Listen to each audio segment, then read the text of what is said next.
The judge looked directly at my son and asked the question that finally broke the silence in the courtroom. Mr. Callahan, if your father had no money left, why did you tell the bank he had over $6 million? Daniel didn't answer. He sat beside his attorney in a dark blue suit, staring down at the table as if the polished wood might somehow open and swallow him.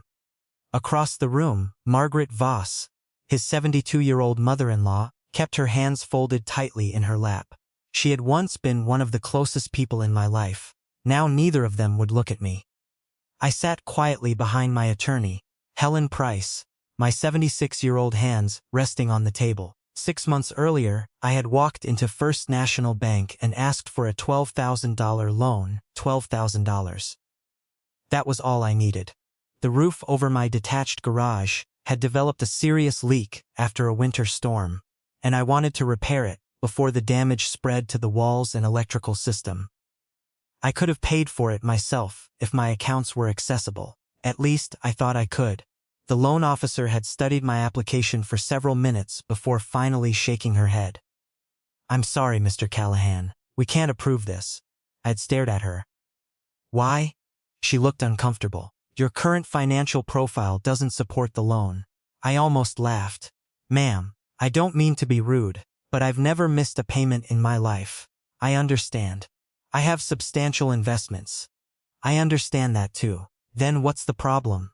She turned the computer screen toward me. I saw my name, my address, my social security information. Then I saw millions of dollars in debts I had never taken out. My investment accounts were listed as collateral. Several of my properties were connected to financial obligations I had never approved. I slowly leaned toward the screen.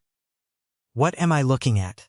The loan officer lowered her voice. "Mr. Callahan, according to these records, you have very limited liquid assets. That can't be right." She hesitated. "There are also recent transfers." "To where?" She pointed to one company, Voss Legacy Holdings. My heart stopped for half a second. Voss, Margaret Voss. I had known Margaret for almost 40 years. She had been married to my wife's brother, Raymond, before his death.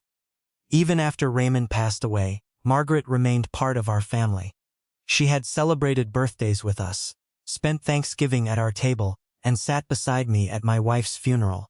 When Eleanor died 4 years earlier, Margaret had held my arm outside the church and told me, "Frank, you're not alone, we're family." I believed her. The banker looked at me.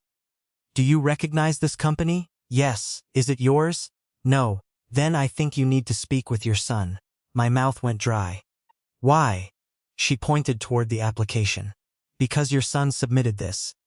I stared at the digital copy of my signature. It looked like mine, almost perfect, but I knew immediately that I hadn't signed it. I had never even seen the document.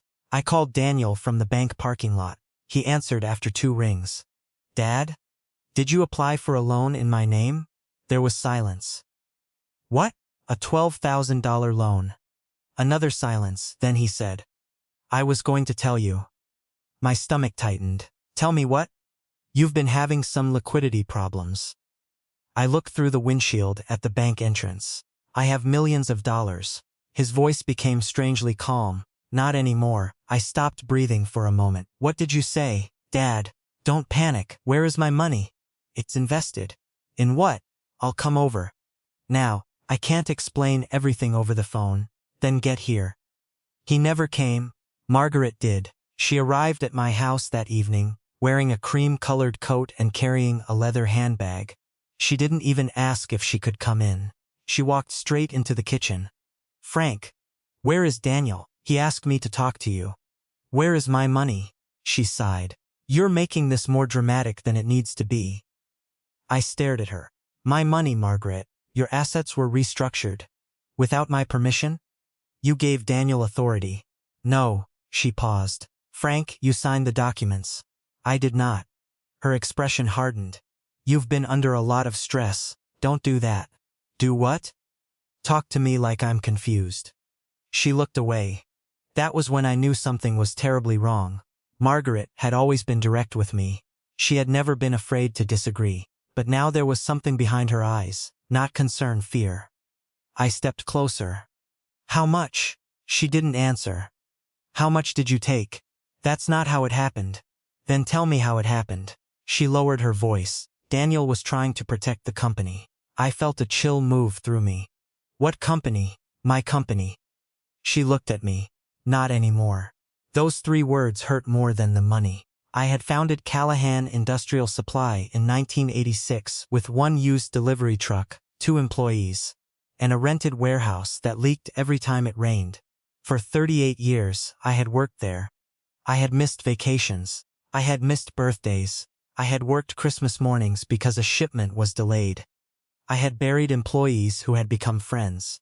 And eventually, the company became successful. Very successful.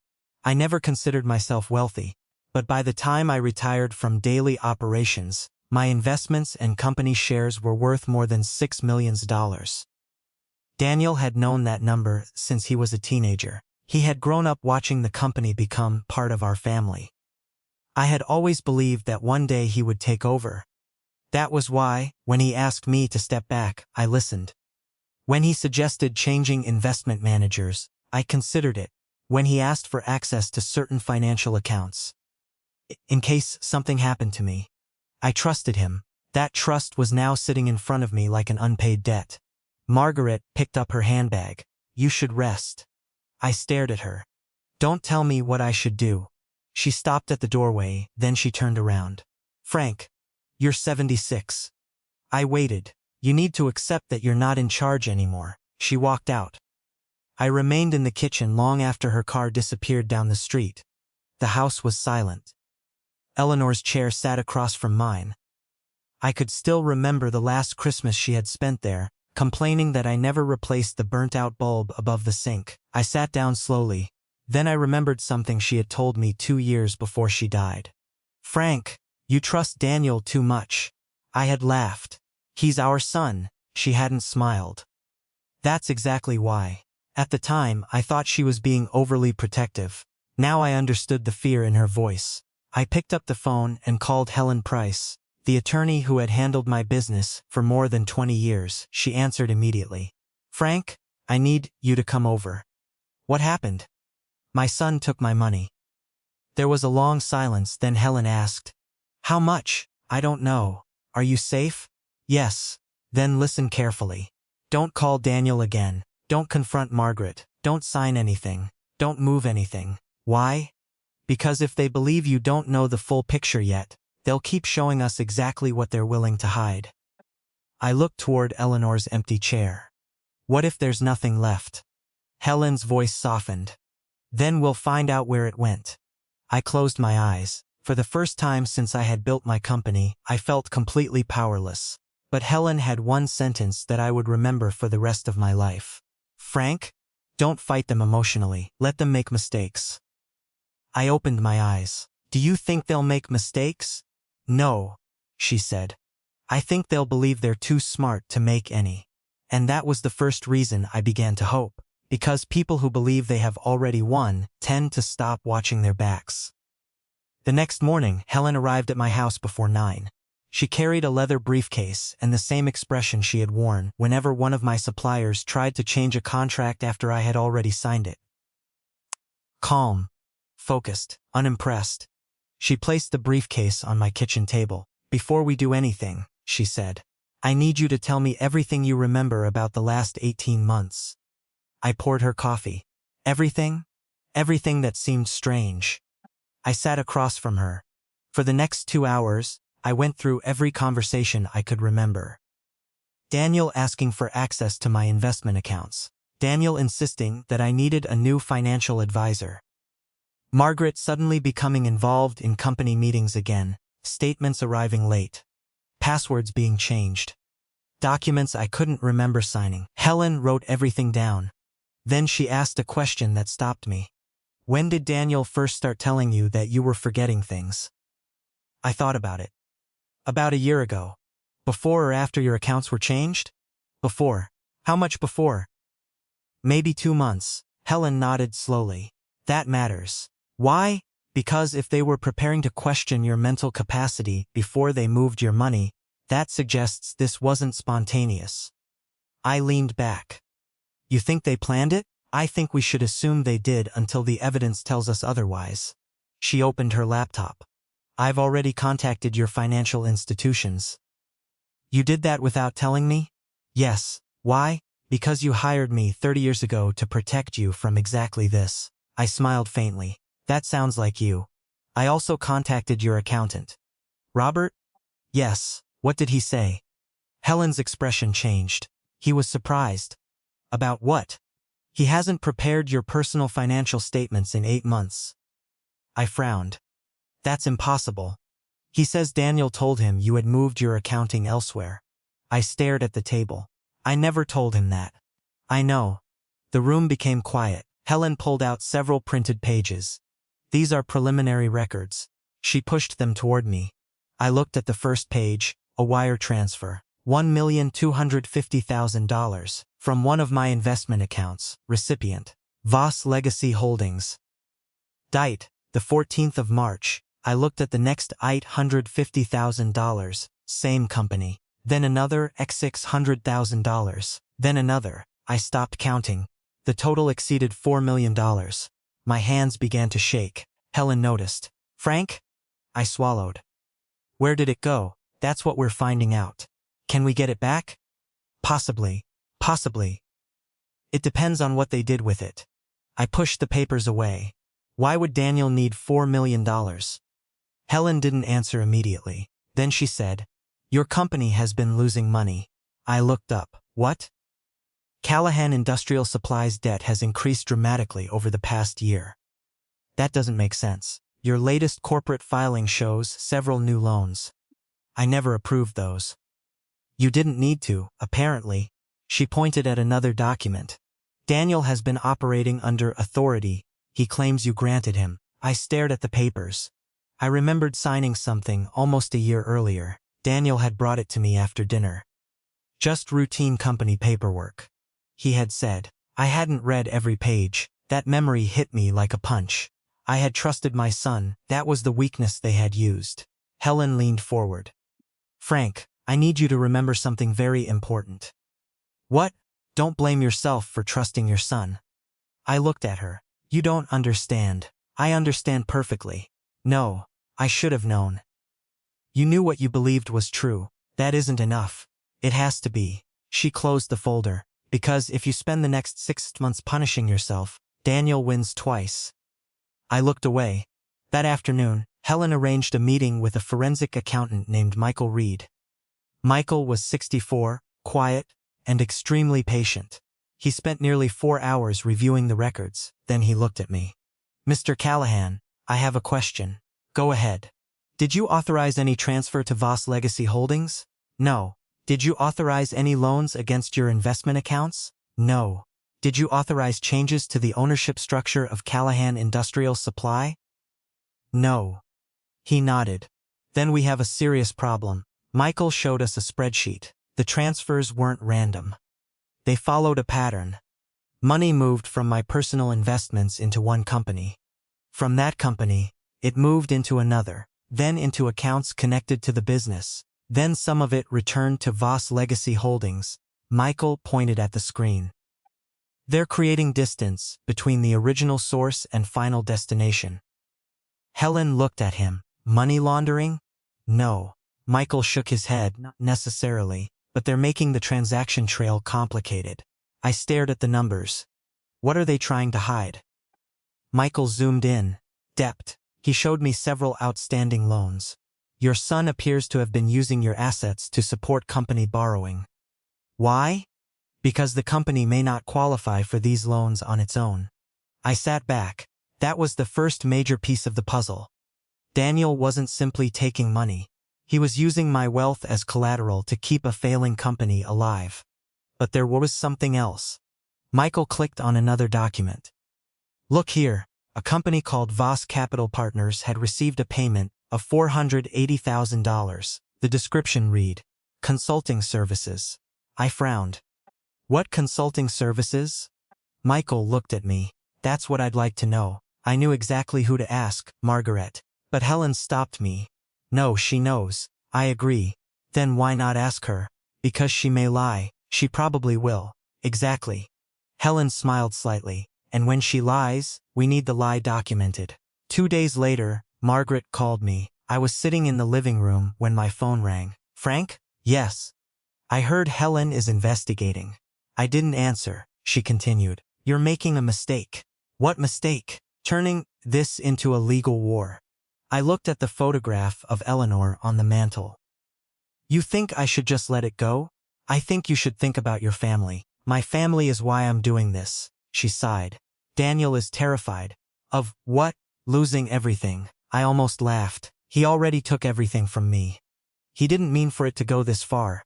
Did you? Silence. That was the first time she didn't immediately answer. Margaret? I need to go. Wait. She stayed silent. Did you know about the loan? Her breathing changed. What loan? The $12,000 loan. I don't know anything about that. I wrote down the time. Helen had told me to document everything. That's interesting, I said. What? The banker says you were there when Daniel submitted the application. Silence. Then Margaret said, Frank, you don't know what you're talking about. She hung up. I stared at the phone. Helen had been sitting across the room. She raised an eyebrow. Did you record it? No. Good. Why good? Because now we know what she's afraid of. That evening, something unexpected happened. I received an envelope in the mail. No return address. Inside was a single photograph. It showed Daniel and Margaret sitting together in a restaurant. That wasn't unusual. But on the back of the photograph, someone had written 6 words. Ask them about the warehouse account. I stared at the message. Helen studied it.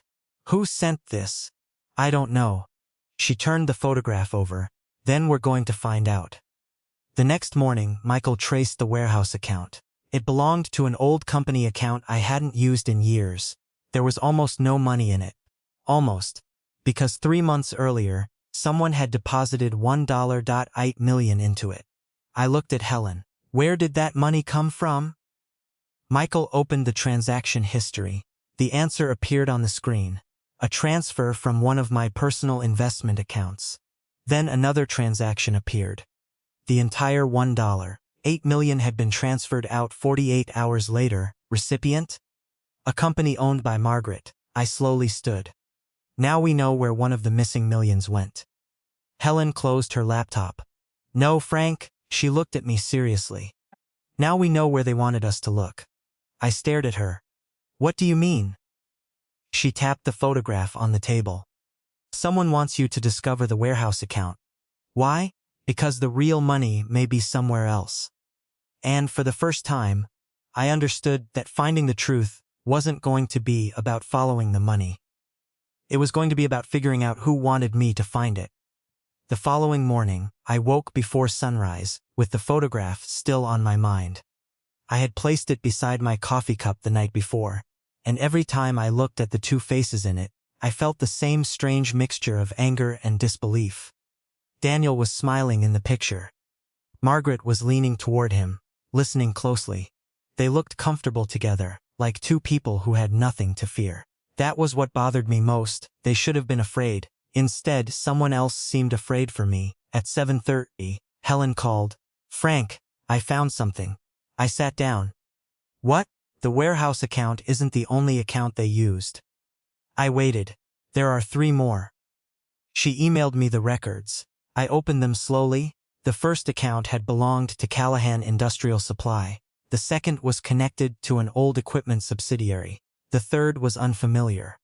What's the third one? I asked. A company called Northbridge Family Services. I frowned. That sounds like a charity.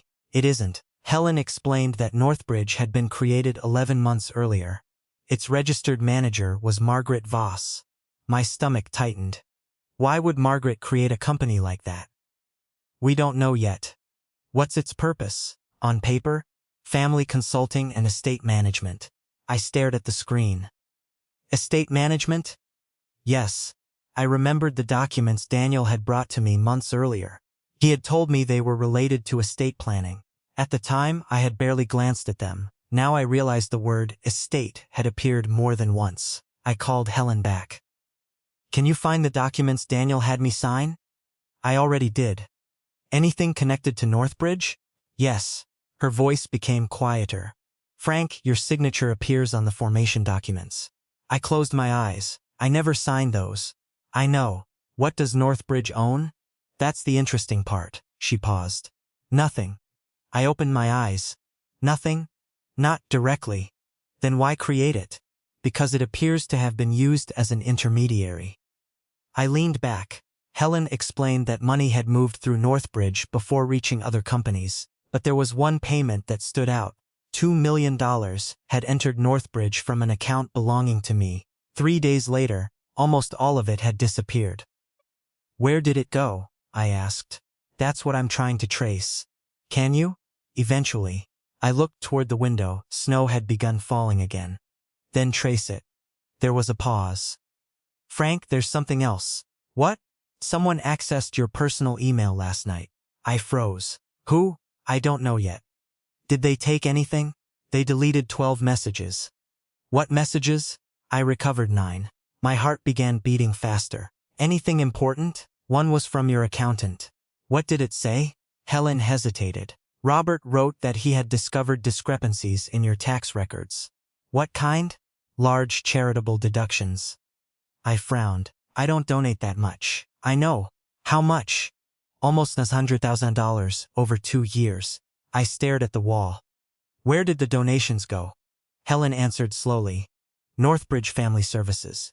For several seconds, neither of us spoke. Then I said, so they weren't only moving my money. No. They were making it look like I donated it. Yes. I felt sick. Not because I cared about the money. Because I understood what they were trying to create.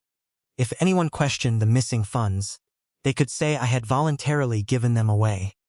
An elderly man making generous donations. An old man forgetting details. An aging businessman giving his son authority. The story was almost believable, almost. But there was one problem. I had spent my entire adult life keeping records. And my records were about to become their worst enemy. That afternoon, Helen brought Michael to my house. He spread documents across the dining room table. We found the destination account. I looked at him. Where? An investment account in Nevada. Whose? He looked at Helen, then back at me. Margaret's.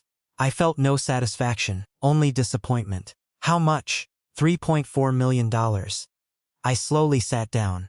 That's more than half of what they took. Yes. What did she do with it? Some was invested.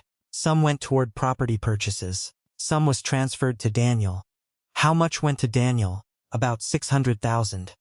I stared at the papers. So Margaret took most of it. Michael nodded. And Daniel took the rest. I shook my head. No, they both looked at me. This doesn't fit. What doesn't? Helen asked. Daniel. I pointed at the documents. If he needed money to save the company, why would he give Margaret millions? Helen studied me. That is a good question. I thought about my son. He had always wanted control. He had never been particularly interested in handing money to anyone else. Even when he was young, he hated sharing. There had to be another explanation. Michael pulled out another document. There may be. It was a property record. Margaret had purchased a house in Arizona. Cashed out $1. $2 million. I recognized the address. My stomach tightened. I know that house. Helen looked at me. How? My wife owned it. Silence. I explained that Eleanor's parents had owned a small vacation property in Arizona. After her mother died, the property had been placed into a family trust. Eleanor had always intended to sell it eventually. But she never did. After her death, I had assumed the property had been transferred as part of her estate. I had never checked. Helen immediately made a call. 20 minutes later, she was staring at me. Frank, the property wasn't transferred to you. Then who owns it? Margaret. I felt my chest tighten. How? According to the records, Eleanor signed a transfer before she died. I stared at the paper. No. Helen looked at me. You're sure? My wife was sick near the end. She couldn't travel. The document is notarized. Then the signature is fake. Helen said nothing. I picked up the document. There was Eleanor's name at the bottom. I knew her handwriting better than my own. That wasn't her signature. But there was something else, the date. It was 3 days after Eleanor had entered hospice care. My hands began to tremble. She couldn't have signed this. Helen looked at Michael. Michael immediately began checking the notary information. A few minutes later, he looked up. The notary died 2 years ago. I stared at him. What? The notary listed here passed away 2 years before this document was supposedly signed. The room went silent. For the first time, I felt something other than anger. I felt certainty. This wasn't just about my money. This had started before Eleanor died.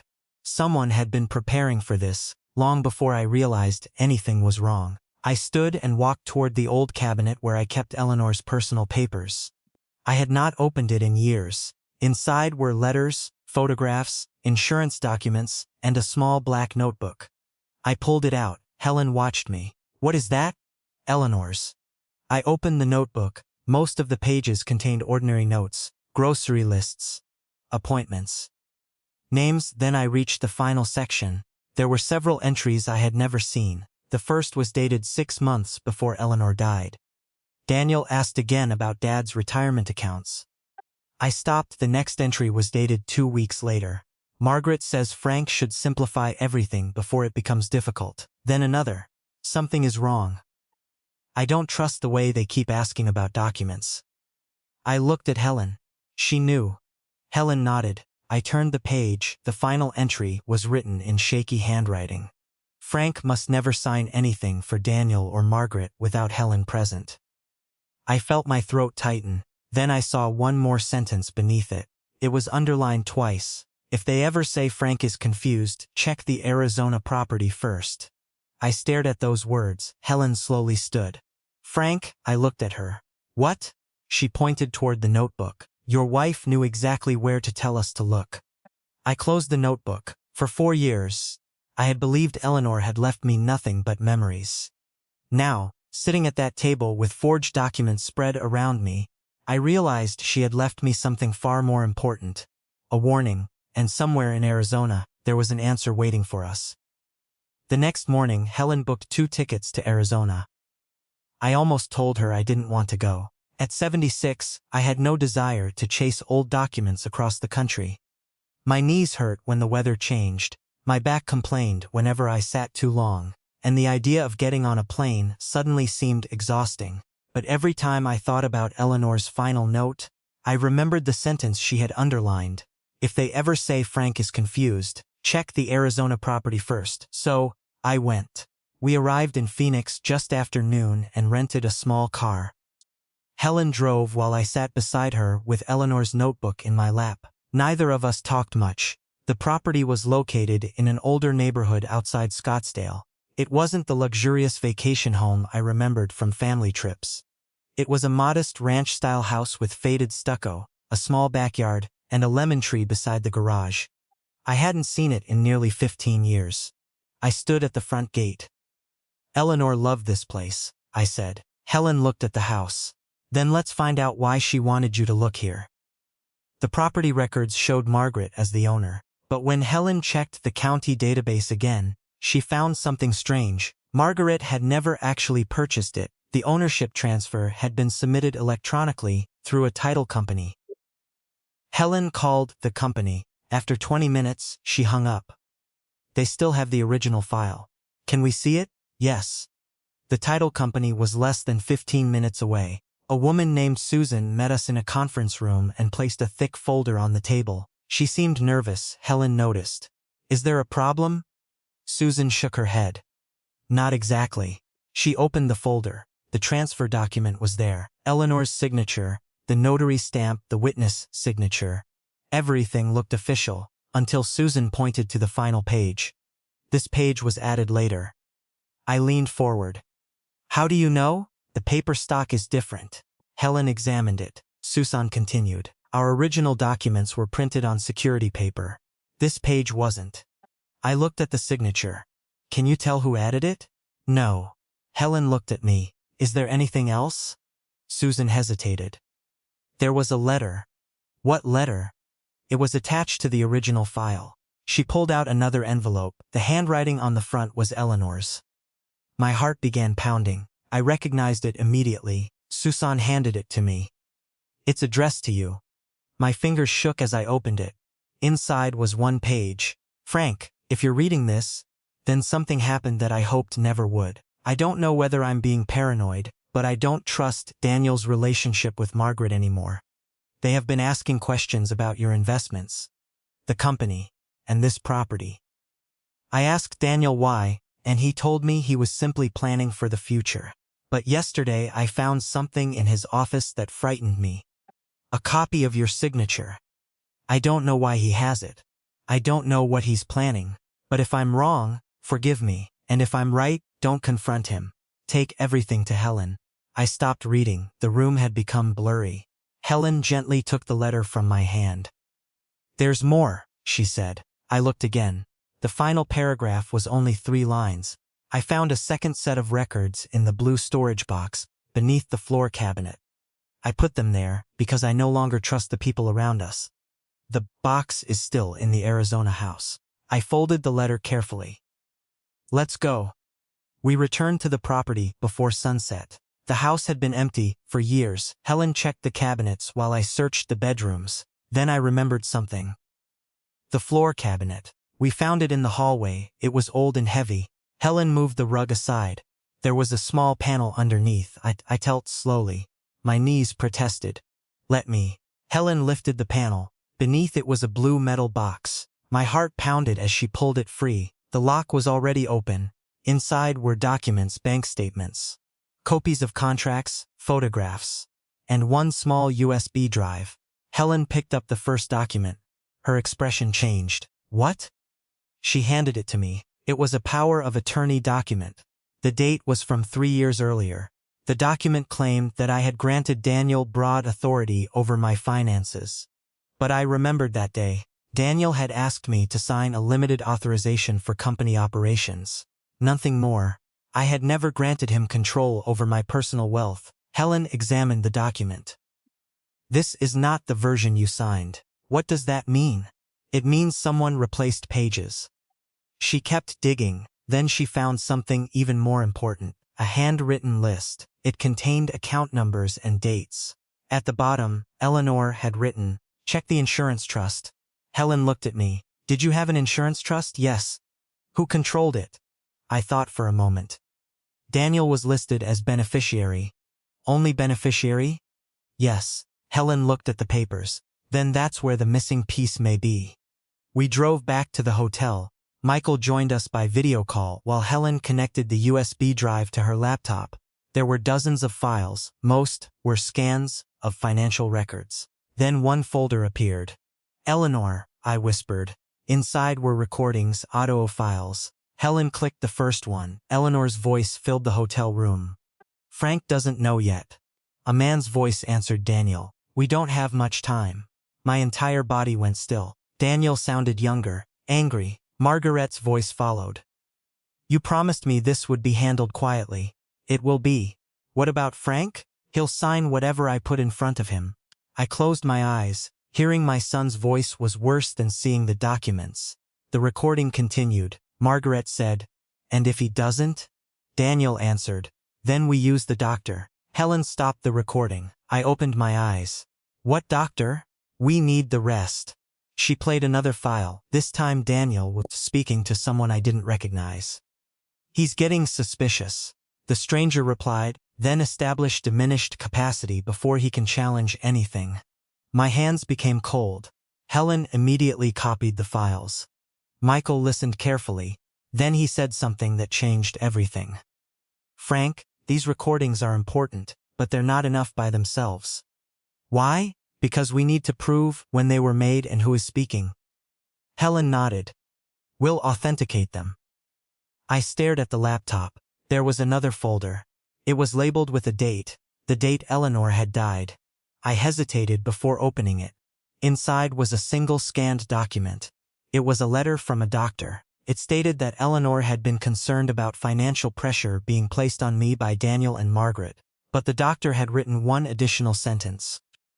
Mrs. Callahan specifically requested that her medical records remain confidential unless her husband becomes involved in a legal dispute concerning financial exploitation. I stared at the screen. Eleanor had anticipated this. She had known. Maybe she had known more than I ever realized.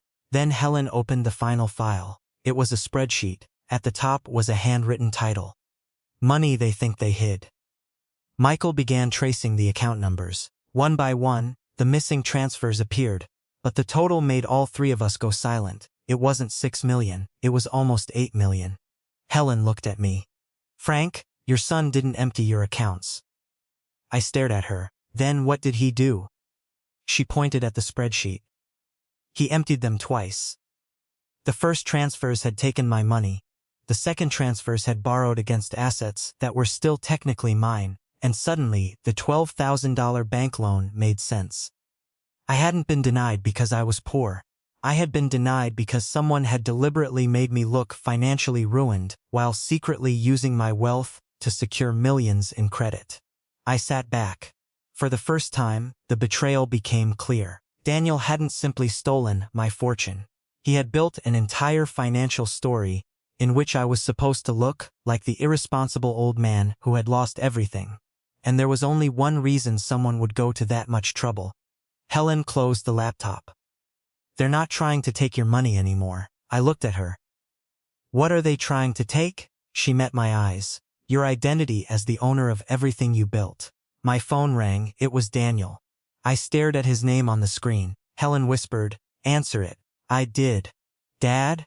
His voice sounded worried. "Where are you?"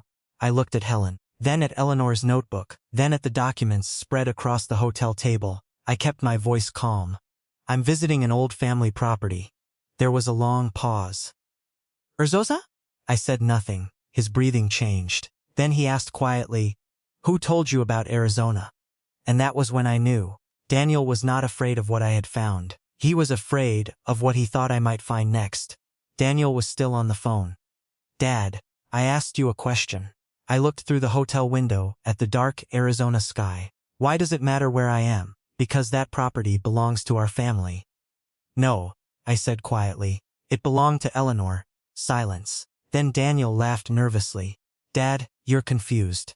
Those two words hit me harder than an insult. Confused, the exact word Margaret had used. The exact word Daniel had used. The exact word appearing in the documents we had just discovered. I looked at Helen. She was already writing something down. I said, "Daniel, I'll be home tomorrow." "Good, and when I get there, I want you to bring every document you've ever asked me to sign." His voice changed. "Why?" "Because I want to understand what happened." There was another pause. "Okay, Dad." He sounded relieved. That was exactly what I wanted. He believed I was still uncertain.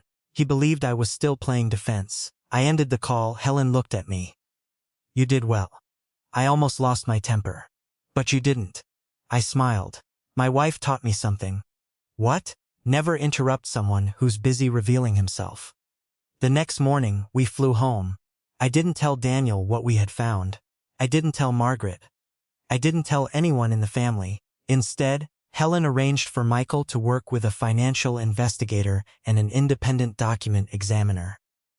Within 48 hours, they found something that made my blood run cold. The signature on several of the documents had not been copied directly from one of my old signatures. It had been digitally reproduced from a scanned document. Someone had taken my signature from an old contract and placed it onto new documents. But that wasn't the worst part. The computer used to create the documents belonged to Callahan Industrial Supply, and the person who had logged into it was Daniel. We finally had a trail. But Helen warned me not to move too quickly. "We need to understand the whole structure." 3 days later, Michael discovered the real purpose behind Voss Legacy Holdings. It wasn't simply a company Margaret used to hold my money. It was designed to make her appear independent from Daniel. On paper, Margaret owned the company, but the bank records showed Daniel had authority to direct several of its accounts. That meant the two of them had built a structure where they could move money between companies while keeping their names separated. Then Michael found one more connection, a private trust. The beneficiary was Daniel's daughter, my granddaughter, Lily. I stared at the document. "Why would they put money in Lily's name?" Michael answered carefully. "Protection." "Protection from what?" "Creditors, lawsuits, tax complications, potential recovery claims." I understood they hadn't only been hiding the money from me. They had been preparing for the possibility that I would eventually come looking for it. But then I saw the amount transferred into the trust. $1.7 million. I sat back. Lily is 19. Yes. She knows nothing about this. We don't know that. I immediately shook my head. She wouldn't. I remembered Lily as a little girl sitting beside Eleanor at Christmas dinner. She had always been gentle, quiet. When Eleanor became sick, Lily had visited every weekend. She was the one person in the family who never asked me about money. I couldn't believe she was involved. That evening, Lily called me. Grandpa? Her voice sounded nervous. Hi, sweetheart. Dad told me you're upset. I've had a difficult few months. She hesitated. Grandpa, there's something I need to tell you. I sat down. Go ahead. I didn't know. Know what? About the account. My heart sank. What account? The one in my name. I said nothing, she continued. Dad told me it was part of my college and future savings. He said Grandma Margaret had arranged it. Did you sign anything? No. Did you ever receive money? No. Then you did nothing wrong. She started crying. I knew something wasn't right. I closed my eyes. Why didn't you tell me? Because Dad told me you were getting sick and that you didn't want anyone talking about your finances. I felt my jaw tighten. There it was again. The story. I was confused. I was sick. I couldn't manage money. Everyone was being told the same thing. Daniel had been building a version of me that existed only in other people's minds, and he had been doing it for months. Lily gave me one final piece of information. Grandpa, Dad keeps a black notebook in his office. What kind of notebook? I don't know. Where? In the bottom drawer of his desk. I thanked her. Then I called Helen. She came over that night.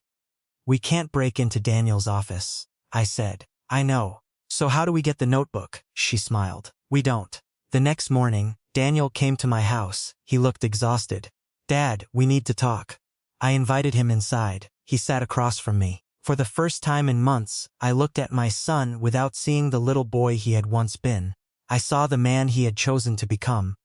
I want you to tell me the truth, I said. He looked down.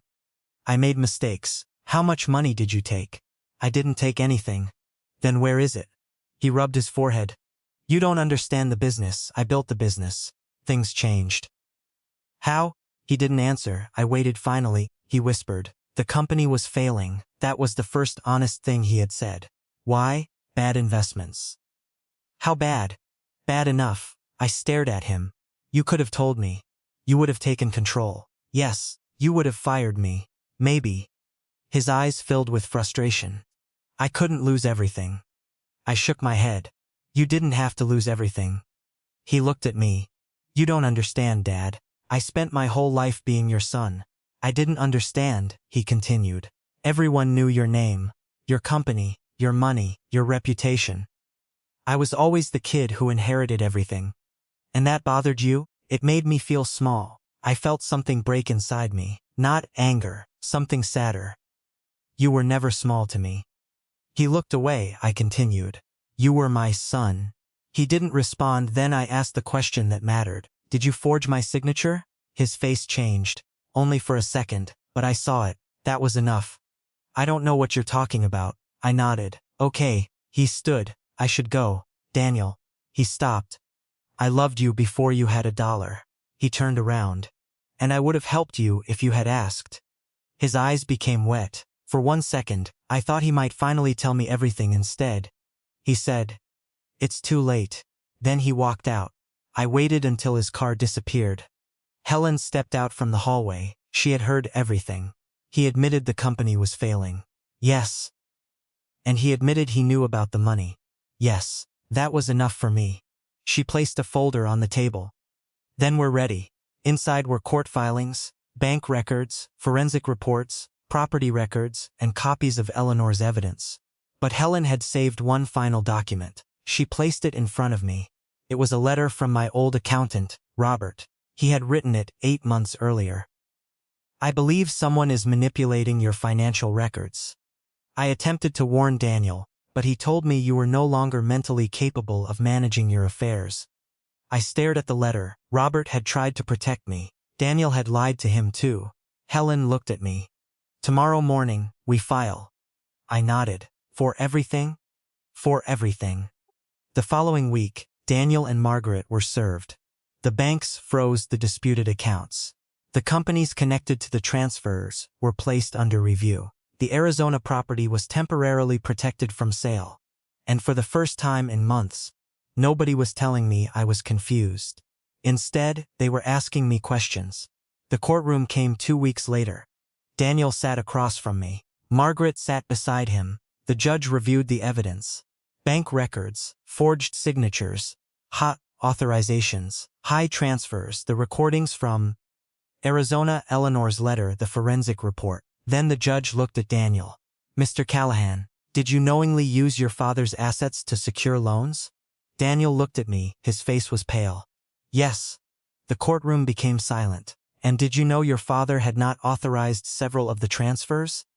Daniel lowered his head. Yes. Margaret closed her eyes. The judge turned toward her. Mrs. Voss, did you receive funds belonging to Mr. Callahan? She didn't answer. Her attorney whispered something. Finally, she said, yes. I looked at both of them. For months, I had imagined this moment. I thought I would feel victorious. I didn't. I felt tired. The judge ordered the disputed assets preserved while the recovery process began. Further proceedings would determine the exact amounts owed, but the evidence was overwhelming.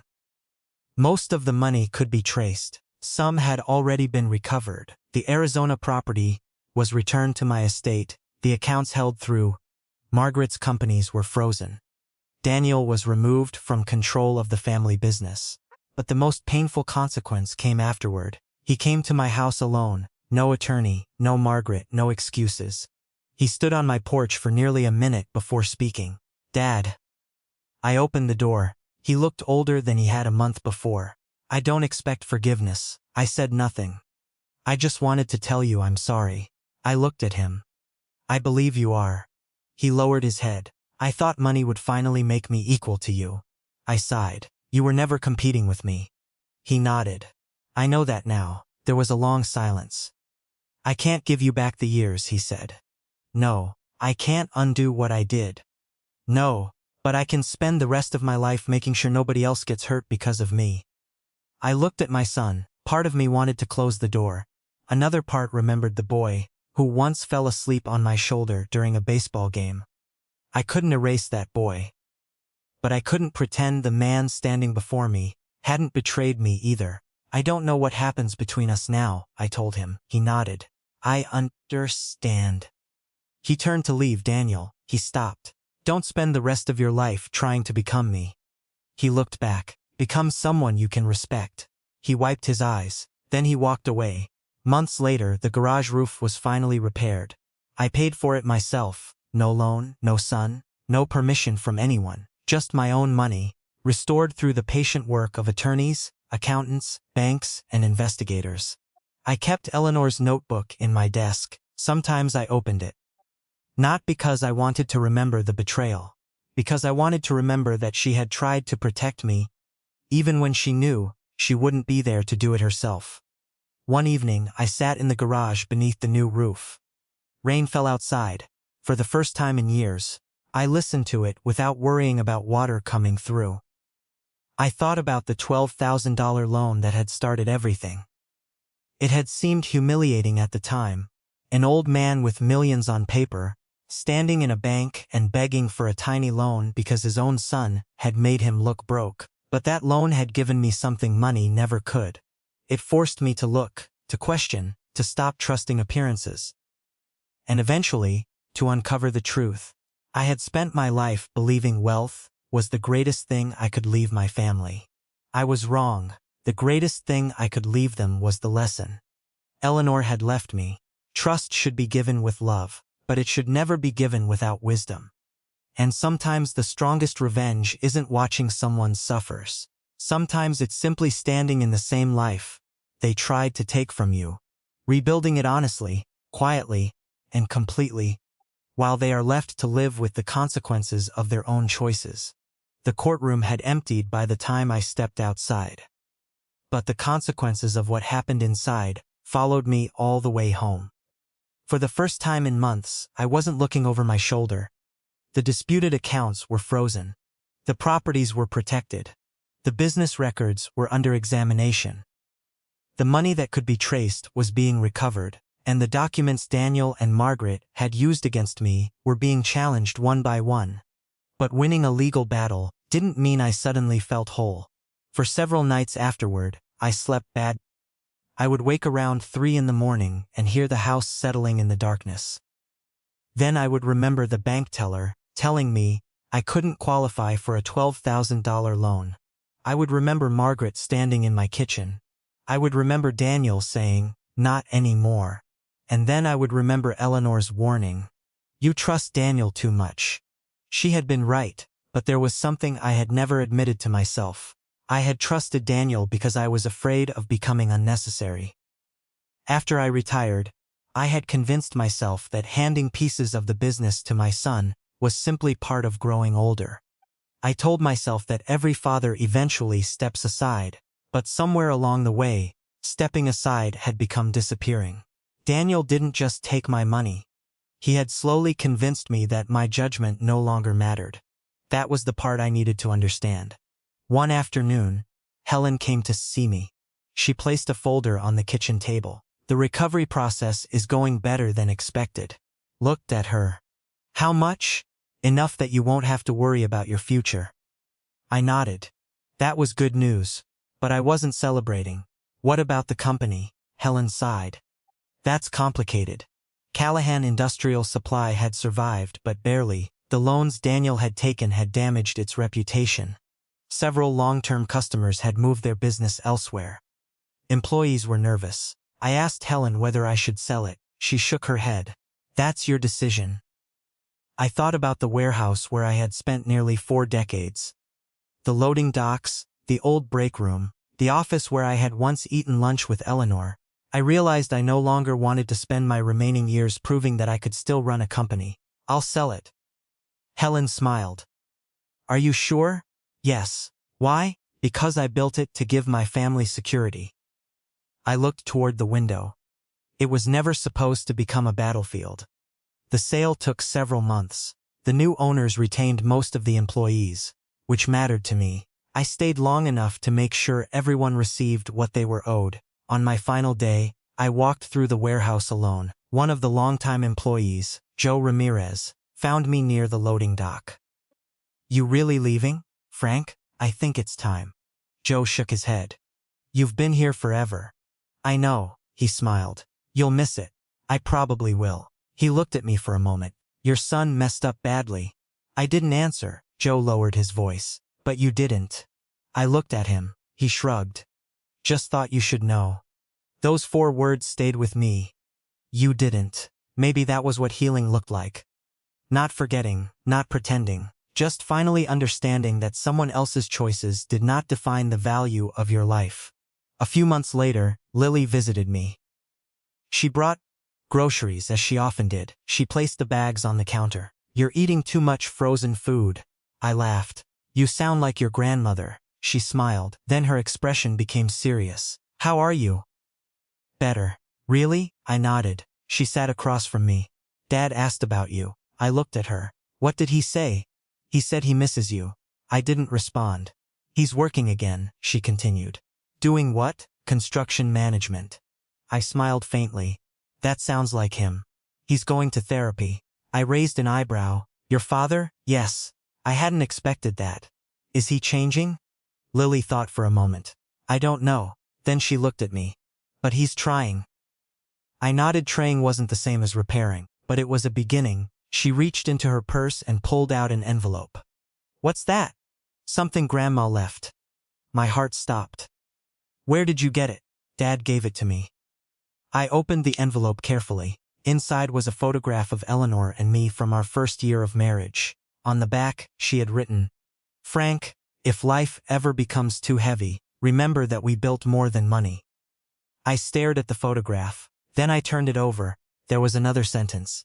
"People may take what you own. They cannot take what you gave with love." I had to look away. Lily put her hand over mine. "She loved you very much." "I know. And she was right." I smiled. She usually was. After Lily left, I sat alone in the living room. The house was quiet. But for once, the silence didn't feel empty. I looked around at the things Eleanor and I had collected over 40 years. The old lamp beside the sofa, the scratched dining table, the photographs, the worn books. None of them were worth much money. But they were worth everything to me. I realized then that Daniel had misunderstood wealth in the same way I once had. Money can buy security. It can buy comfort. It can buy time. But it cannot buy trust after you've destroyed it. It cannot buy back a mother's final warning. It cannot buy back the years you've spent believing someone was safe. And it certainly cannot buy forgiveness. Forgiveness, I learned, isn't something you hand someone because they ask for it. Sometimes it is simply the decision to stop carrying their betrayal around inside yourself. A year after everything began, Daniel came to my house again. This time, he didn't ask to come inside. He stood on the porch holding a small box. I brought something. I opened the door. What?